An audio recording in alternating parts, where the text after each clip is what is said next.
Well, welcome to this week's lecture on developmental theories.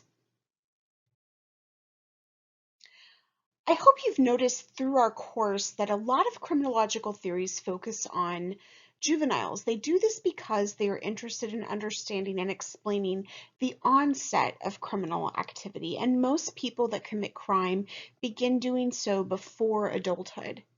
So this makes sense. If we can understand why and how criminal behavior begins, we have a good chance of predicting and controlling it, which is the main aim of explanatory research, another term for research that tests theories. So a lot of theorists look for the causes of crime in early life.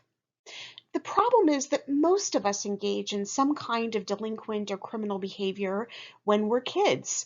Maybe we hit somebody on the playground. Maybe we smoke cigarettes or drink alcohol before we're legally allowed to. Maybe we even try something like shoplifting.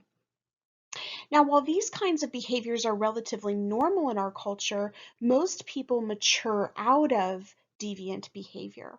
But why is that? Why do some people desist from crime and other people fail to grow out of delinquent and criminal behavior? The theories that we're looking at this week are interested in this question of desistance. They're focused less on person A, who is 16 and having engaging in some rebellious behavior. That's Moffat's adolescent limited offender. And they're more interested in person B, who's 42 and has been arrested over 50 times, Moffat's life course persistent offender. Chronic criminal offenders are a fairly small group of people, actually, but they're responsible for committing the majority of serious and violent crime. In other words, while theories and strategies that help us understand and prevent juveniles from committing minor crimes are definitely worth our time, helping chronic adult offenders to desist from crime would actually go even further towards making our communities safer and our criminal justice system less pervasive.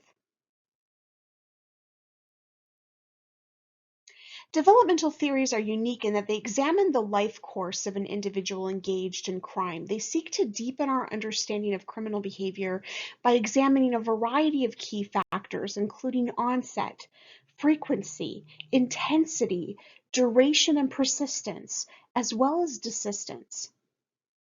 Developmental theories typically emerge from large longitudinal data collections that often utilize a variety of qualitative and quantitative methods to generate and analyze data.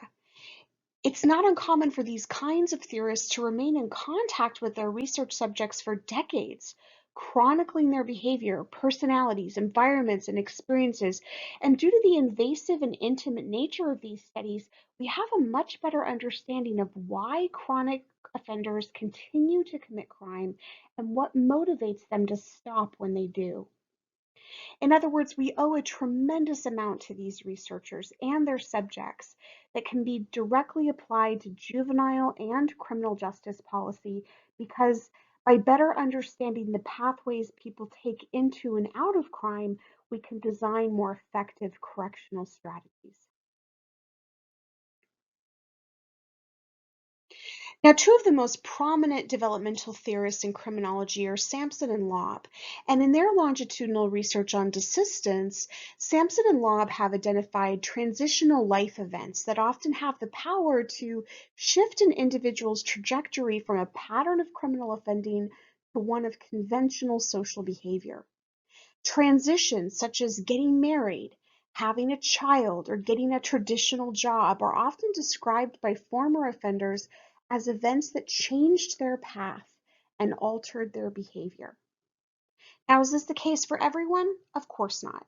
Plenty of people get married and continue committing crime. They have a child and they remain selfish and immature. They get a stable job and they throw it away. However, when we do see people move from chronic offending to desistance, these types of events are often what they credit for their development out of a criminal lifestyle, making them important focal points as we consider how to design programs and resources aimed at effective offender reentry and reintegration.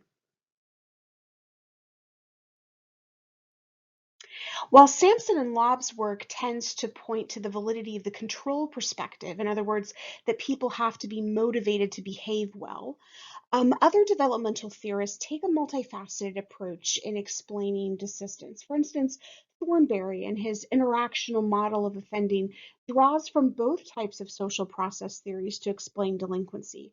According to Thornberry, 5 factors explain delinquent behavior: commitment to school, attachment to parents, belief in conventional values, adoption of delinquent values, and association with delinquent peers. Now, while the first 3 of these are reminiscent of control theories, the second 2 connect more to learning theories. Thornberry also asserts that these factors are both outcome variables and predictive variables. In other words, as I associate with delinquent peers, I am more likely to continue associating with delinquent peers. So there's a reciprocal feedback loop in operation here that strengthens the power of each of these variables. Thornberry also asserts that different factors have greater power at different times in a person's life. In other words, regarding someone's likelihood to begin offending or to desist from offending, parents and guardians are most influential in early adolescence, between the ages of 10 and 13.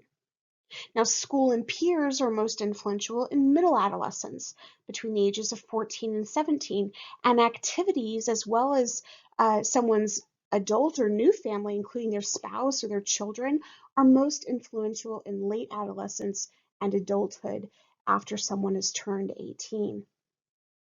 In other words, explanations for offending and desistance can change as someone matures and develops.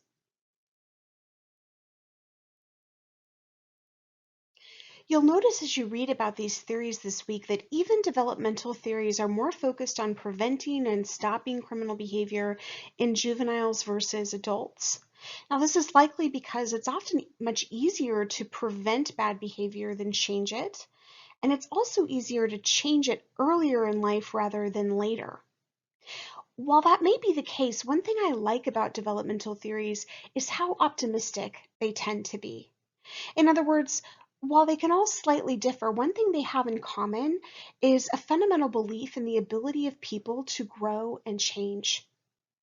Now, in many ways, your own belief about that determines how you see the role of criminal justice in our society.